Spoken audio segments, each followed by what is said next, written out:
அரசு செலவுல ஒரு பைசா லஞ்சம் யாரும் வாங்குறது இல்ல. வழக்கறிஞர்கள் நியமனத்துல 80 கோடி ரூபாய் வாங்கினது என்னது? நானா சொல்றேன். டிவிக்கு வழக்கறிஞர் கோர்ட்ல போட்டிருக்காங்க கேஸ்.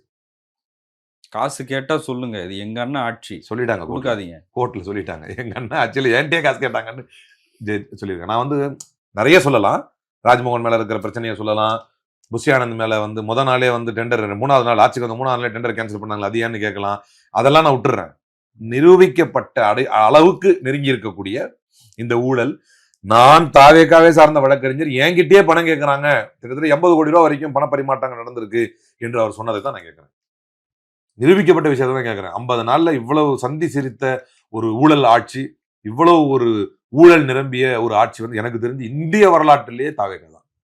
இவ்வளவு ஒரு கேடுகட்ட கேவலமான ஊழல் ஆட்சியை நம்ம பார்த்ததே கிடையாது. எங்க திரும்பினாலும் ஊழல் முடைநாட்டம். அந்த அளவுக்கு எவனை பார்த்தாலும் ஊழல். அன்னைக்கு நேற்று ஒரு லேடி எங்கிட்ட சொல்றாங்க, வச்சுட்டு பேசுங்கிறாங்க அதிகாரிகள், காசை வச்சுட்டு பேசு அப்படி ஓப்பனாவே கேட்கறாங்க கட்சியில் இருக்கிறவங்க, தாவேக்கா கட்சியில் இருக்கிறவங்க அப்படின்னு. இது ஒரு பர்சனல் கான்வர்சேஷன்ல நடந்து வாங்கிட்டது. கண்ணுக்கு நேரா தெரிஞ்சது அரசு வழக்கறிஞர் நியமனத்துல.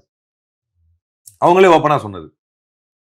இன்னும் எத்தனை ஊழல் விவகாரங்கள் இவருடைய விஷயங்கள்ல. அப்போ இவரு இன்னொன்று சார், அந்த டைலாக்கே வரணும். அந்த டைலாக்கே வேணாம்.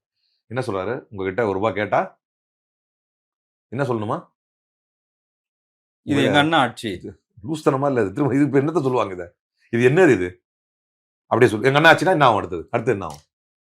அண்ணா நடவடிக்கை எடுப்பாரு. எப்படி? கம்ப்ளைண்ட் பண்ணும். சொன்னாரா? அது ஏதாவது ஸ்பெஷல் ஹெல்ப்லைன் கொடுத்துருக்காரா? என்னங்க பைத்தியகாரத்தனமா இருக்குது. எங்க அண்ணன் ஆட்சி தான் விட்டுருவானா? கழுத்து மேலே வைப்பான். அண்ணனை கூட்டுவான். வீட்டுல பெரியவங்க தான் கூட்டுவான். இதெல்லாம் ஒரு மக்களை மடையர்களாக்கி யூட்டோபியன் லைஃப்ல தள்ளுறதுங்க. இது எங்க அண்ணன் ஆட்சினா ஒரு அதிகாரி என்ன செய்யணும்? உங்களுக்குன்னு ஒரு புகார் பெட்டி வச்சிருக்கிறேன், சே ஃபார் எக்ஸாம்பிள் ஒரு ஹெல்ப்லைன் கொடுக்குறேன், நீங்க என்ன ஊழல் புகார்களுக்கு மட்டும் என்று ஒரு அமைச்சரை ஒரு டெடிகேட்டட் அமைச்சரை ஃபர்ஸ்ட் டைம் போடுறேன், என்கிட்ட கேட்ட ஐடியா கொடுப்பனா என்ன சொல்லணும் நீங்க? அந்த அமைச்சர் இந்த டைம்ல இருந்து இந்த டைம் வரைக்கும் வெறும் ஊழல் புகார்களை பெறுவதற்கென்றே இருப்பார். ஊழலை தீர்ப்பதற்கென்று ஒரு விஜிலன்ட் ஃபோர்ஸ் ரெடி பண்ணியிருக்கிறேன். உங்ககிட்ட யாராவது ஊழல் பணம் கேட்டாங்க அப்படின்னு சொன்னா ஒவ்வொரு டிஸ்ட்ரிக்ட்லயும் இந்த இடத்துல அந்த விஜிலன் தனியா ஏற்கனவே இருக்கிற டிவிஎஸ்சி அதெல்லாம் இருக்கட்டும், ஒரு விஜிலன் இந்த சிங்க பெண்ணுங்கிற ஒரு புருடா விட்டார்ல, அந்த மாதிரி ஏதாவது ஒரு புருடா விட்டுருந்தாருன்னா லாஜிக்கலே இது கொஞ்சம் கரெக்டா இருந்திருக்கும். எதுவுமே உண்மை கிடையாதுங்க. கற்பனை உலகத்தில் இந்த தமிழ் மக்களை இந்த என்ன சொல்றதுன்னா பகுத்தறிவு மண்ணில், பெரியார் மண்ணில் இப்படி ஒரு கற்பனை உலகத்திற்கு நகர்த்திய ஒரு மனிதனை பார்க்கவே முடியாது என்கின்ற அடிப்படையில் தமிழ்நாட்டை அதனுடைய வளர்ச்சி பாதையில் இருந்தும் நகர்த்தி அதல பாதாளத்துக்கு தள்ளியிருக்கிறார் விஜய்.